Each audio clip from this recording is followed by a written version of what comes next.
الحمدللہ رب العالمین والصلاة والسلام علی رسولہ الکریم وعلی آلہ وصحبہ اجمعین ومن تبعہ بإحسان الی یوم الدین اما بعد۔ محترم بھائیوں اور بہنوں، میں اپنا یہ خوشگوار فریضہ سمجھتا ہوں کہ ہیلی فیکس کے دوست احباب ساتھیوں کا شکریہ ادا کروں کہ انہوں نے قرآن و سنت کی تعلیمات سننے کی یہ محفل سجائی۔ اللہ تعالیٰ ان تمام ساتھیوں کو اس کا اجر عظیم عطا فرمائے۔ اور یہاں پر اس پروگرام کے منتظمین، خاص طور پر جو والنٹیئرز اور ان میں جو جذبہ اور شوق پایا جاتا ہے، یہ جذبہ اور شوق اگر مختلف جگہوں پر اسی طرح کا پیدا ہو تو ہماری جو دعوت ہے اس سے بہت زیادہ تیزی کے ساتھ انشاءاللہ تعالی پھیلے گی۔ بھائیوں نے جس شوق اور محبت کے ساتھ یہ محفل سجائی ہے، یہ دین، قرآن و سنت کی تعلیمات سے ان کی دلچسپی اور محبت کی ایک بہت بڑی دلیل ہے۔ اور پھر انہی کی یہ دعوت کا اثر تھا کہ مختلف علماء کرام یہاں تک آئے اور انہوں نے قرآن و سنت کے موتی آپ کے سامنے بکھیرے۔ ان قرآن و سنت کے موتیوں کو چننا اور اس کے مطابق عمل کرنا اب یہ ہماری اپنی ذمہ داری ہے۔ ابھی آپ نماز سے پہلے توحید کے حوالے سے کچھ باتیں سن رہے تھے، جو عقیدے کا پہلا اور ابتدائی حصہ ہے، اور اسی عقیدے کا دوسرا حصہ سنت کے حوالے سے ہے۔ میں اس موقع پر چاہوں گا کہ آپ کے سامنے سنت کے حوالے سے کچھ باتیں پیش کروں۔ سنت کا موضوع کئی اعتبار سے اہمیت رکھتا ہے۔ ایک تو اس لیے کہ دینی تعلیمات کی ساری بنیاد اسی کے ساتھ وابستہ ہے، اور دوسرے یہ کہ سنت جو اتنی زیادہ اہمیت رکھتی ہے وہ ہم تک کیسے پہنچی؟ کیا ہم تک سنت کے پہنچنے کا کوئی صحیح ریکارڈ بھی موجود ہے یا نہیں؟ اور اگر ریکارڈ موجود ہے تو کہاں ہے، تاکہ ہم عین الیقین کے ساتھ دین پر عمل کر سکیں کہ واقعی یہ نبی کریم صلی اللہ علیہ وسلم ہی کی سنت ہے، واقعی یہ آپ ہی کا فرمان ہے۔ کیسے ہم پہچانیں گے؟ خاص طور پر اس کا جو دوسرا حصہ ہے تھوڑا سا یہ علمی ہے۔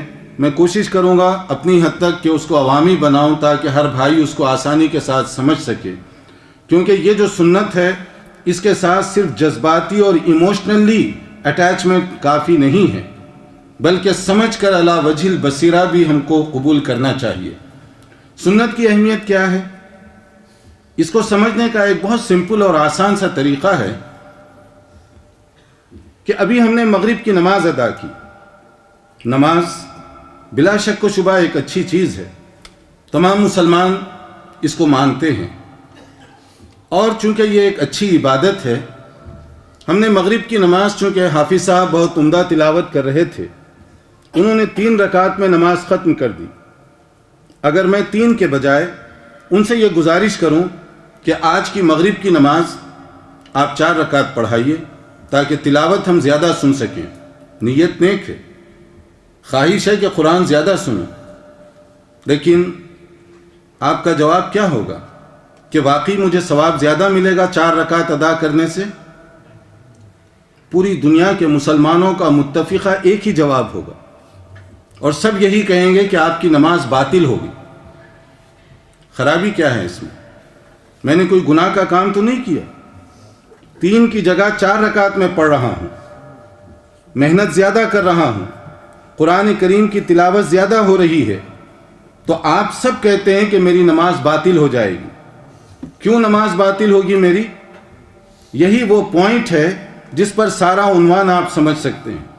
میری نماز اس لیے باطل ہوگی کہ رسول اکرم صلی اللہ علیہ وسلم نے مغرب کی 3 رکعت کا حکم دیا، اور مسلمان کے لیے اتباع ضروری ہے۔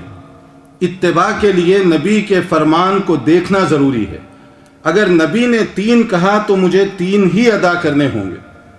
اگر میں 4 پڑھ لوں گا تو نبی کی مخالفت ہوگی، اور نبی کی مخالفت میں میری ساری نماز باطل ہو جائے گی۔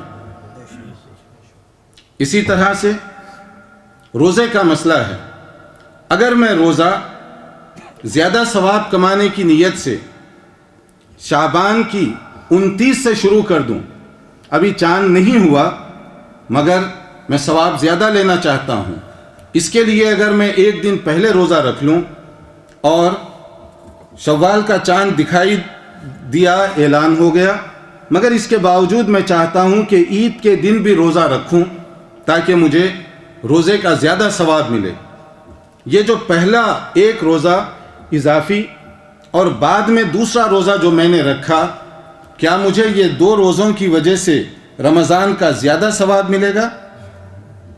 میرے رمضان کے روزے بھی باطل ہو جائیں گے، مجھے ثواب نہیں ملے گا۔ کیوں نہیں ملے گا؟ سب کا متفقہ جواب ہے، سارے مسلمانوں کا، کہ آپ نے مخالفت رسول کی ہے۔ رسول اکرم صلی اللہ علیہ وسلم کی اگر تم مخالفت کرو گے تو روزہ قابل قبول نہیں ہوگا۔ نبی کریم صلی اللہ علیہ وسلم کی ہدایت ہے کہ چاند دیکھ کر روزے کا آغاز کیا جائے، چاند نہیں ہوا رمضان شروع نہیں ہو سکتا، چاہے میں کتنی ہی عبادت کرنے کا شوقین کیوں نہ ہو جاؤں، لیکن مجھے انتظار کرنا ہوگا۔ اسی طرح 29 رمضان کو خبر آ گئی کہ چاند ہو چکا ہے، اس کا اعلان کر دیا گیا، مجھے چاہے کتنا ہی شوق کیوں نہ ہو، میں 30 روزے پورے نہیں کر سکتا، اس لیے کہ میں پابند ہوں اتباع کرنے کے لیے۔ نبی کریم صلی اللہ علیہ وسلم نے چاند کے ساتھ روزے کو ختم کرنے کا اعلان فرمایا، یہی میرے لیے سنت ہے۔ اگر میں اس سنت سے تھوڑا سا بھی آگے پیچھے ہو جاؤں تو میری جو عبادت ہے وہ زیادہ محنت کرنے کے باوجود قابل قبول نہیں ہوگی۔ اس نقطے کو اگر ہم سمجھیں تو یہی بات حج کے اندر بھی پیش آئے گی۔ تمام عبادات اور ارکان اسلام اسی کے ارد گرد گھوم رہے ہیں۔ مثلا حج کے موقع پر اگر میں یہ دیکھوں کہ اس مرتبہ حج کا موسم بہت اچھا اور خوشگوار ہوگا، اس کے بجائے میں حج ان دنوں میں کروں جب شدید جھلسا دینے والی گرمی ہو وہاں پر، اور اس تپتے ریت میں جھلسا دینے والی گرمی میں عرفات اور منا میں اپنا وقت گزارنا چاہتا ہوں، تو کیا مجھے اس تکلیف کے برداشت کرنے کا ثواب زیادہ ملے گا یا میرا حج قبول ہوگا؟ حج میں انہی دنوں میں کر سکتا ہوں جن دنوں میں کرنے کا مجھے حکم دیا گیا ہے۔ اگر وہ دن نکل گئے تو پھر میں حج کی نیت سے وہاں نہیں جا سکتا، میرا حج ناقابل قبول ہوگا، حتیٰ کہ پورا مہینہ نہیں۔ 9ویں تاریخ کو عرفات میں مجھے پہنچنے کا حکم دیا گیا، اگر 9ویں تاریخ کے بجائے میں 10ویں تاریخ کو عرفات میں پہنچتا ہوں یا 8ویں تاریخ میں پوری عرفات میں گزارنا چاہتا ہوں، دونوں صورتوں میں مجھے حج کا ثواب نہیں ملے گا، اس لیے کہ عرفات کا میدان گرمی سردی سے نہیں ہے، عرفات کے میدان کا تعلق اتباع رسول کے ساتھ ہے۔ 9ویں تاریخ کو ٹھہرنا ہے تو 9ویں ہی کو وہاں جانا ہوگا، چاہے موسم بارش کا ہو، سردی کا ہو یا گرمی کا ہو، اس سے مجھے کوئی تعلق نہیں ہے، کیونکہ میں متبع ہوں، میں اتباع کرنا چاہتا ہوں، اور اتباع یعنی فالوونگ، پیروی کرنا کسی کی۔ نبی کریم صلی اللہ علیہ وسلم کی پیروی کا تقاضا ہے کہ 9ویں تاریخ کو میرے قدم عرفات میں رہیں، اور اگر یہ نہ ہو تو میرا حج سارے کا سارا باطل ہو جائے گا۔ اب آپ پھر ایک مرتبہ ان چیزوں پر نظر ڈالیے، صلاۃ، صوم، حج، یہ سب ارکان اسلام سے اس کا تعلق ہے۔ اسی طرح سے زکوٰۃ کا مسئلہ بھی ہے، یہ سب اسلام کی بنیادی ارکان ہیں۔ اگر ان میں کوئی چیز اپنی طرف سے کم یا زیادہ کر دوں یا وہ موقع اور محل سے ہٹا دوں تو میرا سارا عمل برباد چلا جائے گا۔ تو معلوم کیا ہوا؟ ارکان اسلام اسی وقت قابل قبول ہوں گے جب کہ میں وہ کام سنت کے مطابق ادا کروں گا۔ اسی طرح سے نماز سے پہلے میں وضو کرنے کے لیے جاتا ہوں، میں نے دیکھا کہ آج گرمی زیادہ ہے میں اگر ایک بالٹی پانی لے کر اپنے اوپر ڈال لوں تو کیا آپ کہیں گے کہ میں باوضو ہوں؟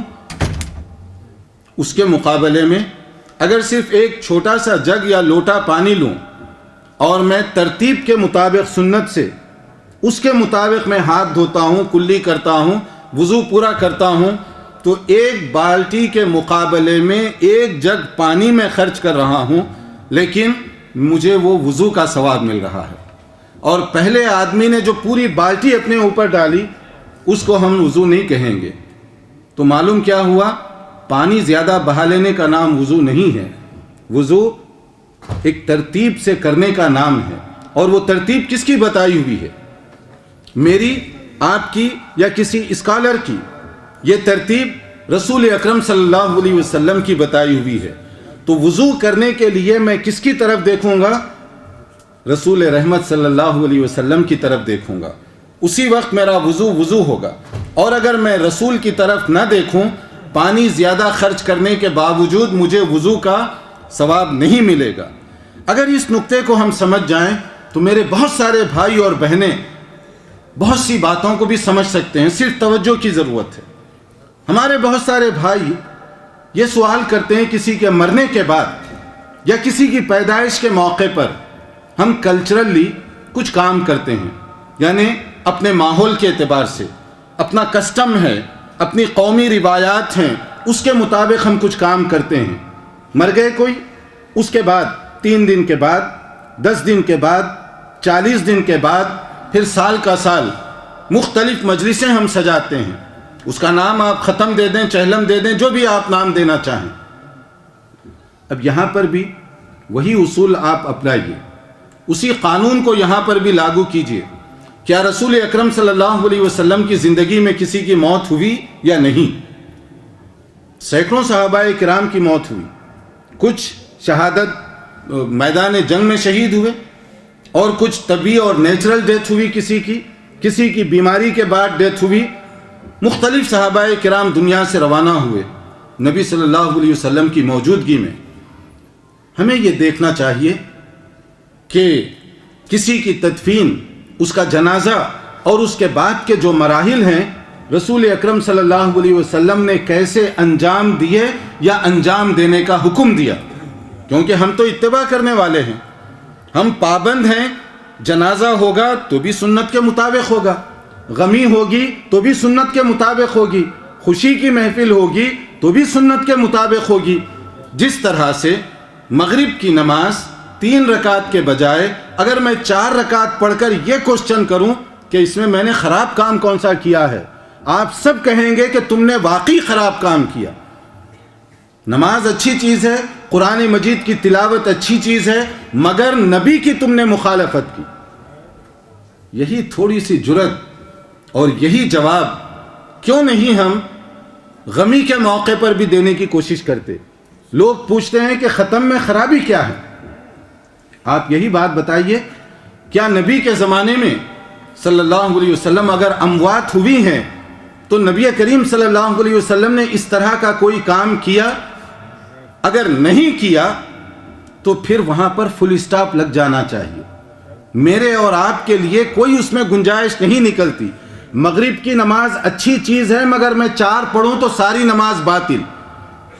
اور کسی کے مرنے کے بعد اگر میں 3 دن کے بعد ختم دلاؤں، یا 10 دن کے بعد بڑا ختم دلاؤں، یا 40 دن کے بعد اور بڑا ختم دلاؤں، اور اس کے بعد برسی کرتا رہوں، پھر میں یہ کہوں کہ اس میں خرابی کیا ہے، قرآن مجید کی تو تلاوت کی جاتی ہے، تو یہی جواب مغرب کے انداز سے بھی آپ دے سکتے ہیں کہ نماز مغرب میں پھر خرابی کیا تھی۔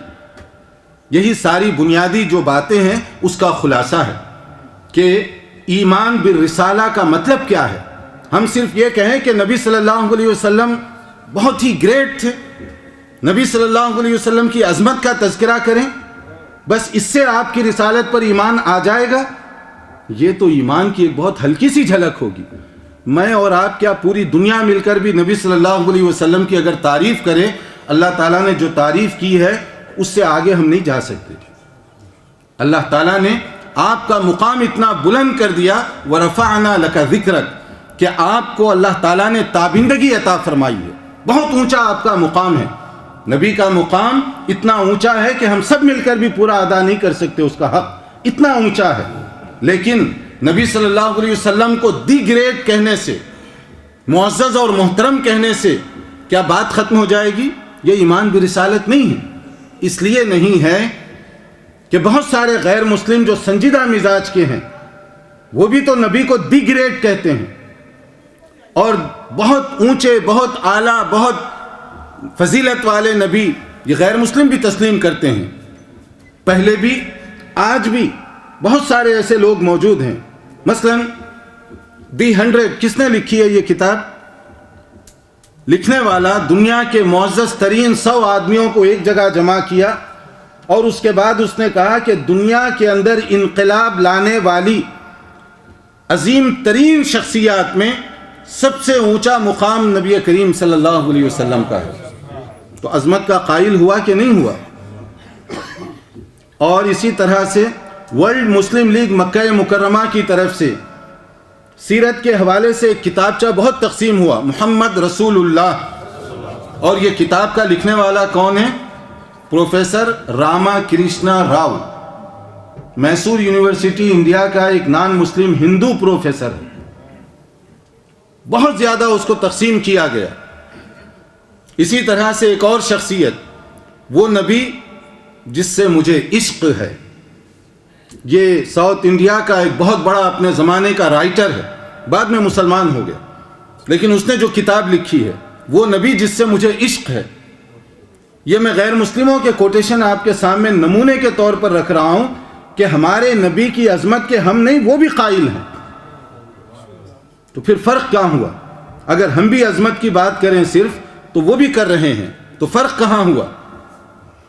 فرق رسول اکرم صلی اللہ علیہ وسلم کی رسالت کو تسلیم کرنے یا نہ کرنے میں ہے. آپ کے اخلاق، آپ کی سیرت، آپ کے کیریکٹر وہ تو غیر مسلم بھی تسلیم کر رہے ہیں. ہم اگر نبی کریم صلی اللہ علیہ وسلم کی رسالت کو مانتے ہیں تو یہ چیز فرق کرنے والی ہے، ایمان بالرسالہ. اور ایمان بالرسالہ یہ ہمیں اس بات کے لیے آمادہ کرے کہ میرا اٹھنا، میرا بیٹھنا، میرا چلنا، میری تمام زندگی نبی کریم صلی اللہ علیہ وسلم کے بتائے ہوئے طریقے کے مطابق ہونا چاہیے. اسی کا مجھے حکم دیا گیا. اگر یہ نہ کروں تو میرا کوئی بھی عمل قابل قبول نہیں ہو سکتا. قرآن کریم کو آپ دیکھیے، سورہ محمد کی آیت 33، اس کو آپ گھر میں جا کر بھی پڑھیے. یا ایھا الذین آمنوا اطیعوا اللہ واطیعوا الرسول ولا تبطلوا اعمالکم، کہ اے ایمان والو اللہ کی اطاعت کرو اور اللہ کے رسول صلی اللہ علیہ وسلم کی اطاعت کرو، ورنہ اپنے اعمال کو باطل نہ کرو، ضائع اور برباد نہ کر لو. معلوم کیا ہوا؟ اس آیت کی روشنی میں معلوم یہ ہوا کہ میرا کوئی بھی عمل اس وقت تک قابل قبول نہیں ہوتا جب تک کہ وہ رسول اللہ صلی اللہ علیہ وسلم کی تعلیمات کے مطابق نہ ہو. کوئی عمل میرا قابل قبول نہیں، بلکہ وہ باطل، نل اینڈ وائٹ سمجھا جائے گا. کوئی بھی عمل آپ کر لیں، غمی کے موقع پر، خوشی کے موقع پر، نماز کے نام پر، وضو کے نام پر، صوم کے نام پر، زکوٰۃ کے نام پر، حج کے نام پر، کوئی عبادت میری اس وقت تک قابل قبول نہیں ہو سکتی جب تک کہ وہ سنت کے مطابق نہ ہو. یہ ایمان بالرسالہ کی یہ شرط ہے. اور اگر کوئی آدمی کوئی بھی عمل کر لے گا تو سب سے پہلے یہی دیکھا جائے گا کہ وہ اللہ کے نبی صلی اللہ علیہ وسلم کی تعلیمات اور آپ کی ہدایات کے مطابق ہے یا نہیں ہے. اسی سے قرآن کریم میں نبی کریم صلی اللہ علیہ وسلم کا جو مقام متعین کیا جا رہا ہے اس کو ہم سمجھیں. فرمایا گیا من یطع الرسول فقد اطاع اللہ، اگر کسی نے رسول کی اطاعت کی گویا اس نے اللہ تعالیٰ کی اطاعت کی، اور رسول کی نافرمانی اللہ تعالیٰ کی نافرمانی ہوئی. کیوں؟ جسے سورہ نجم میں اس کا جواب دیا گیا، وما ينطق عن الهوى ان هو الا وحی یوحى، اس لیے کہ رسول اپنی طرف سے کوئی بات نہیں کہا کرتے جب تک کہ اللہ تعالیٰ کی طرف سے وحی نہ آ جائے. تو وحی آتی ہے اللہ کی طرف سے. نبی کا کام پہنچانا، رسول، پیغمبر، میسنجر، میسج کو پاس آن کرنا. تو پیغمبر کا کام اللہ کی طرف سے آنے والی ہدایت کو لے کر امت تک پہنچانا ہے. تو نبی کی بات کو ماننا گویا کہ اللہ تعالیٰ کی بات کو ماننا ہوا، اور نبی کی بات کا انکار اللہ تعالیٰ کی بات کا انکار کرنے کے برابر ہوا. نبی کی بات کا انکار کر کے صرف نبی کی نہیں بلکہ اللہ تعالیٰ کی بھی گویا کہ حکم عدولی کی جا رہی ہے، مخالفت کی جا رہی ہے، جو ناقابل قبول ہے کسی بھی صورت میں. رسول اکرم صلی اللہ علیہ وسلم کا یہ جو مقام بلند ہے کہ اللہ تعالیٰ نے آپ کو اتنا اونچا مقام عطا فرمایا کہ آپ کی نافرمانی گویا کہ اللہ تعالیٰ کی نافرمانی ہے، اور رسول اکرم صلی اللہ علیہ وسلم کو سب کے لیے نمونہ بنایا گیا ہے. لقد كان لكم في رسول الله اسوة حسنة لمن كان يرجو الله واليوم الآخر وذكر الله كثيرا. تمہارے لیے نمونہ ہے، ماڈل، ایگزامپل کون ہے؟ نمونہ کون ہے؟ رسول اکرم صلی اللہ علیہ وسلم. تو نمونے کا مطلب کیا ہے؟ ماڈل اور ایگزامپل کا مطلب کیا ہے؟ میں اگر نماز پڑھوں تو مجھے نبی کو دیکھنا ہوگا کہ نبی نے نماز کیسے ادا کی، ورنہ میری نماز قابل قبول نہیں ہے. جیسے نماز میں ہم پہلے قیام کرتے ہیں، اگر میں چاہوں کہ آج کی نماز میں سجدے کے ذریعے سے شروع کروں گا، پہلے سجدہ پھر رکوع، تو کیا مجھے ثواب مل جائے گا یا نماز قابل قبول ہوگی؟ نہیں ہوگی. کیوں نہیں ہوگی؟ ماڈل کون ہے؟ امام صاحب ماڈل نہیں ہے، پیر صاحب، مولوی صاحب، شیخ صاحب ماڈل نہیں ہے. اسوہ کون ہے ہمارے لیے؟ رسول اکرم صلی اللہ علیہ وسلم. رسول اکرم نے جیسے نماز ادا کی اسی پوزیشن میں ہمیں نماز ادا کرنے کا حکم دیا گیا ہے. اگر ہم پہلے سجدہ کریں گے مخالفت رسول ہوگی، اور یہ مخالفت رسول کی وجہ سے میری نماز ناقابل قبول ہوئی. اسی طرح سے وضو کرنے کا مسئلہ ہے. اگر میں وضو کرنے میں ترتیب کو بدل دیتا ہوں، پہلے پاؤں دھو لیتا ہوں کہ گرمی زیادہ لگی ہوئی ہے، فریش ہونا چاہتا ہوں، پاؤں سے میں شروع کرتا ہوں، پہلے پاؤں دھو لوں، وہی ساری چیزیں میں کر رہا ہوں، لیکن ترتیب سیریل آرڈر بدل دیا، تو کیا میرا وضو ہوگا؟ وضو نہیں ہوگا. کیوں نہیں ہوگا؟ جبکہ میں نے وہی کام کیے ہیں سارے کے سارے، مگر ترتیب کے اندر بھی میں پابند ہوں کہ نبی کو اسوہ بناؤں، اپنے لیے نبی کو اپنے لیے نمونہ بناؤں.